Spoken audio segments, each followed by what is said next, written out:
facets of data. So data science-ல நம்ம வந்து நிறைய facets இருக்கு. அது ஒவ்வொன்றையும் டீடைலா தான் இந்த வீடியோல பார்க்க போறோம். Data science is focused on. Data science ரெண்டுத்துல focus இருக்கும். ஒன்னு processing of complex data sets.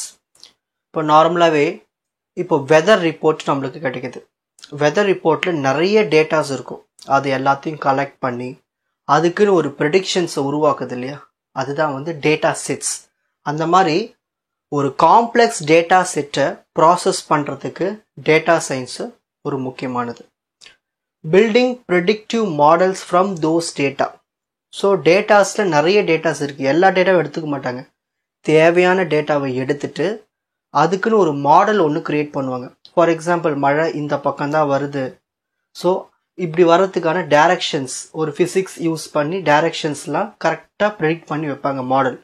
So இந்த மாதிரி எல்லா டிபார்ட்மெண்ட்லையும் இருக்குது. ஸோ வெதர் டிபார்ட்மெண்ட்டில் இருக்குது, அப்புறமா வந்து கம்ப்யூட்டர் டிபார்ட்மெண்ட்டில் இருக்குது, எஜுகேஷன் டிபார்ட்மெண்ட்டில் இருக்குது. நிறைய டேட்டாஸ் இருக்குது. இது எல்லாத்தையும் வந்து என்ன பண்ணுறாங்க, ப்ராசஸ் பண்ண போகிறாங்க. ப்ராசஸ் பண்ணிவிட்டு அதுக்குன்னு ஒரு மாடலை க்ரியேட் பண்ணுவாங்க. ஸோ அதுதான் வந்து data science. So data science எதில் ஃபோக்கஸ் பண்ணுது? Processing of complex data sets and also building the predictive models from those data. Next,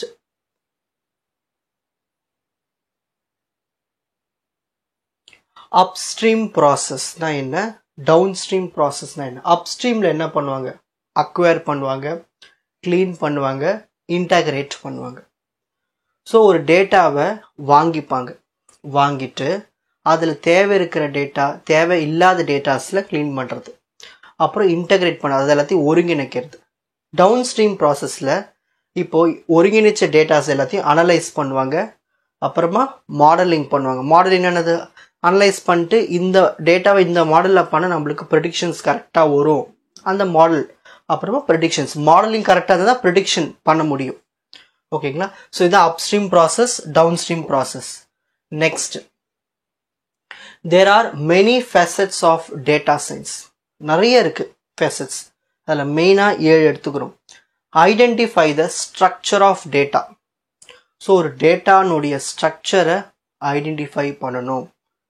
ஓகேங்களா? ஸ்ட்ரக்சர்லேயே 7 விதமான ஸ்ட்ரக்சர்ஸ் இருக்குது. அதை நம்ம பின்னால் பார்ப்போம். ஸ்ட்ரக்சர் டேட்டா, அன்ஸ்ட்ரக்சர்டு டேட்டா, அதுமாதிரி நிறைய இருக்குது. நெக்ஸ்ட், கிளீனிங் பண்ணணும். கிளீனிங் என்னது? தேவை இருக்கிற டேட்டா மட்டும் எடுத்துக்கணும், தேவையில்லாத டேட்டாவை ரிமூவ் பண்ணிடணும். ஃபில்ட்ரு பண்ணணும். இப்போ எனக்கு வந்து இப்போது ஒரு ஸ்கூல் டேட்டா இருக்குது, அதில் எனக்கு ரோல் நம்பர் வேணும், நேம் வேணும். ஆனால் ஸ்கூல் டேட்டா நிறையா இருக்கும், எனக்கு அதில் ரோல் நம்பர் நேம் மட்டும் ஃபில்ட்ரு பண்ணுறோம் இல்லையா, அதுதான் ரீஆர்கனைசிங். ஸோ அந்த டேட்டாஸ் எல்லாம் அரேஞ்ச் பண்ணணும்.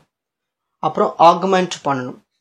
ஆகுமெண்ட் என்னது? அரேஞ்ச் பண்ணிவிட்டு அதுக்கான ஃபார்முலா எதனா தயாரிக்கிற மாதிரி நம்ம ரெடி பண்ணிக்கலாம். அப்புறம் அக்ரிகேட் டேட்டா எல்லாத்தையும் ஜாயின் பண்ணிடணும். அப்புறமா விஷுவலைஸ் பண்ணி காட்டணும். ஸோ இந்த மாதிரி நிறைய ஸ்டெப்ஸ் இருக்குது. Next, third, visualising the data. ஓகேங்களா? Next, fourth one, data analysis, statistics and modelling. So data analysis மெத்தட்ஸ்லாம் இருக்குது, அதை யூஸ் பண்ணிக்கணும். ஸ்டாட்டிஸ்டிக்ஸ் முக்கியமாக ஒரு டேட்டா சயின்ஸில் statistics formulas very very important.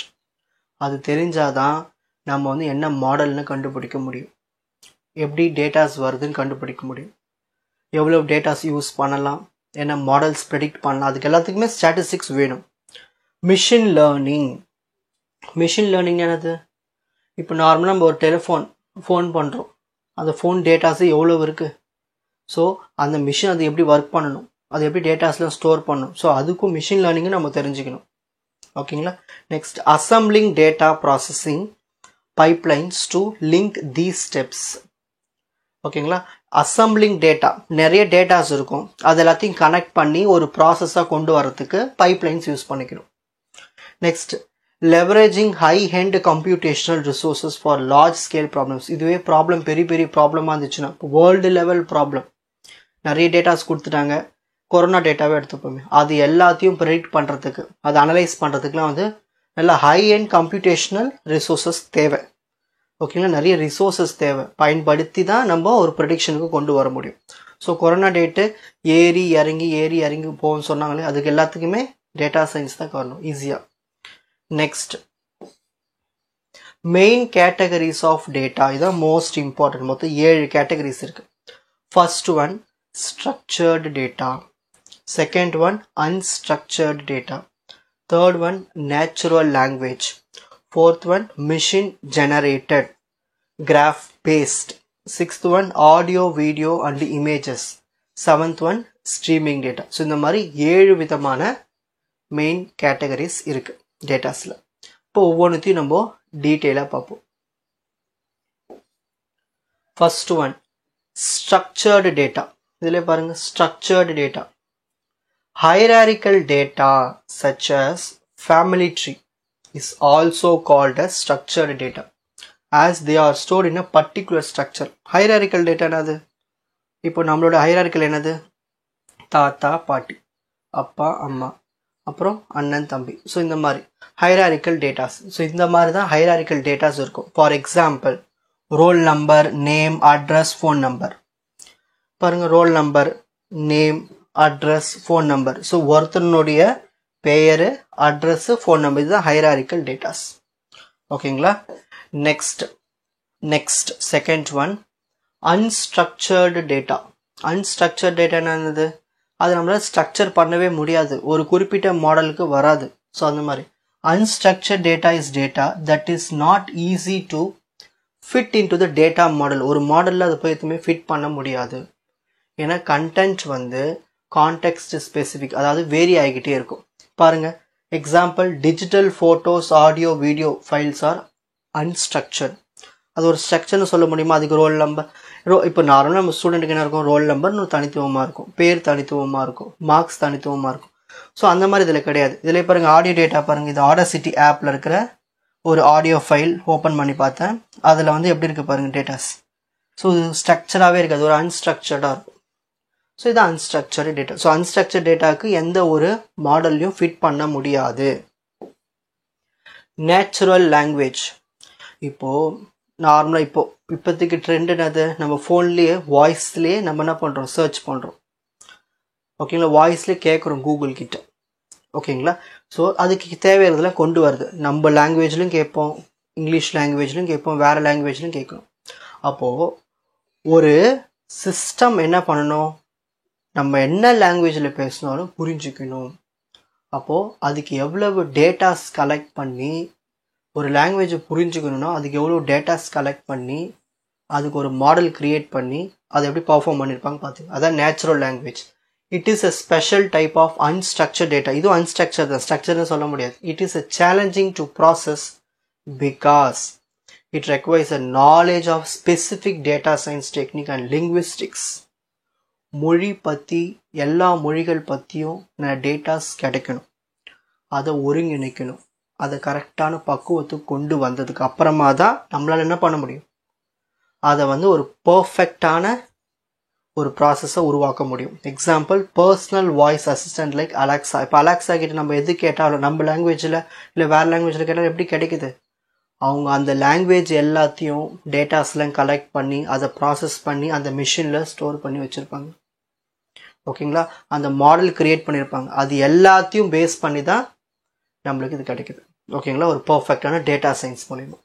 Next fourth one machine generated data. Machine generated data is the information that is automatically created by a computer process, applications or other machine without human intervention. ஹியூமனுடைய தலையிடல் இல்லாமலே கம்ப்யூட்டரே தன்னுடைய datas எல்லாத்தையும் தானாகவே create பண்ணிக்கும், தானாகவே arrange பண்ணிக்கும். Example call detail records, click stream data. இப்போ from எங்கேருந்து வருது, எங்கே டெஸ்டினேஷன், எந்த டைமுக்கு வந்திருக்கு, எவ்வளோ நேரம் பேசியிருக்காங்க, ஸ்டேட்டஸ் என்ன. ஸோ இந்த மாதிரி டேட்டாஸ்லாம் வந்து மிஷினே தானாகவே, அந்த மொபைல் டெலிஃபோனே தானாகவே ஸ்டோர் பண்ணிக்கிறதுலே, அதான் மிஷின் ஜெனரேட்டட் டேட்டா. ஸோ இந்த டேட்டாஸ்லாம் எப்படி அரேஞ்ச் பண்ணுறது, அதுக்கு தான் டேட்டா சயின்ஸ் உதவுது. Graph based data. A graph is a mathematical structure to model pairwise relationship between objects. So நிறைய ஆப்ஜெக்ட்ஸ் இருக்கும், அந்த ஒவ்வொரு ஆப்ஜெக்ட்டுக்குமே ஒரு ரிலேஷன்ஷிப் இருக்கும். Graph focuses on the relationship or adjacency of the objects. So ஒவ்வொரு graph எதை focus பண்ணியிருக்கோன்னா பக்கத்துல இருக்கிற objects உடைய relationship என்ன. Imagine the connecting agents here to show friends on Facebook. இப்போ இவங்க ரெண்டு பேர் எடுத்துப்போம். இவங்களுக்கு ஃப்ரெண்டு, இவருக்கு ஃப்ரெண்டு, இவருக்கு ஃப்ரெண்டு. அப்போ இந்த ப்ளூக்கு எல்லோவும் friend, க்ரீனும் friend, normal பிளாக்கும் friend.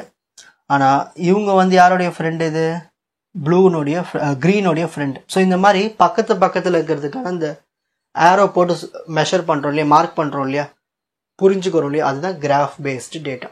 So இதில் அட்ஜசன்சி ஒரு பக்கத்தில் இருக்கிற ஆப்ஜெக்ட்ஸ்னுடைய ரிலேஷன்ஷிப்பை கம்பேர் பண்ணுறது இதில். அதுக்காக நம்ம கிராஃப் பேஸ்டு டேட்டா யூஸ் ஆகுது. Mostly graph based data most important இப்போ இருக்கிற சுச்சுவேஷனுக்கு. Audio, image and video. Audio, image and video are data types that pose specific challenges to a data scientist. Tasks such as recognizing the objects in pictures are more challenging for computers. இங்க எக்ஸாம்பிளே பாருங்களேன். High speed cameras at stadium will capture ball and athletic movement to calculate in real time. Real டைம்ல ஒரு பால் எங்கே பட்டு எங்கே போகுது, அது அவ்வளவு கேமராஸும் அவ்வளவு டேட்டாஸை கேப்சர் பண்ணணும், அதை கரெக்டாக அனலைஸ் பண்ணணும். ஒரு கிரிக்கெட் ஸ்டேடியத்தில் இருக்கிற அந்த டேட்டா சயின்ஸ் பக்காவாக இருக்கும். அதில் எவ்வளோ ப்ராசஸ் பண்ணியிருப்பாங்க, எவ்வளோ மாடல்ஸ் பண்ணியிருப்பாங்க. ஸோ இந்த மாதிரிலாம் காட்டுறதுக்கு இதான் காரணம். Next 7th one, streaming data. Data streaming is data that continuously flows from a source to destination to be processed and analyzed in near real time. நார்மலாகவே யூடியூப்பில் ட்ரெண்டிங்கில் போயிட்டுருக்க வீடியோ ப்ளே ஆகிட்டே இருக்கு இல்லையா, அதுவே ஒரு எக்ஸாம்பிள்னு சொல்லலாம். ஸோ இன்புட் டேட்டா கொடுக்குறாங்க. லைவ் ப்ரோக்ராம் எடுத்துப்போமே, இன்புட் கொடுக்குறாங்க, ஓகேங்களா. யூடியூப் என்ன பண்ணுது, அதை அனலைஸ் பண்ணிவிட்டு அதை கரெக்டான பக்குவத்தில் அவுட்புட் வெளியே கொடுக்குது இல்லையா, அதுதான் எக்ஸாம்பிள். ஸோ ஒரு இன்புட் டேட்டாவை வாங்கிட்டு ஸ்ட்ரீம் ப்ராசஸிங் இன்ஜின் மூலயமா ஸ்ட்ரீம் ஆகிட்டு நம்மளுக்கு அவுட்புட்டு கிடைக்குது. இதுதான் ஸ்ட்ரீமிங் டேட்டா, ஓகேங்களா. ஸோ இவ்வளவு தான் 7 types ஆஃப் டேட்டா, ஓகேங்களா. இதுதான் facets of data. 4G silver academy, strength, success, clarity. வணக்கம்.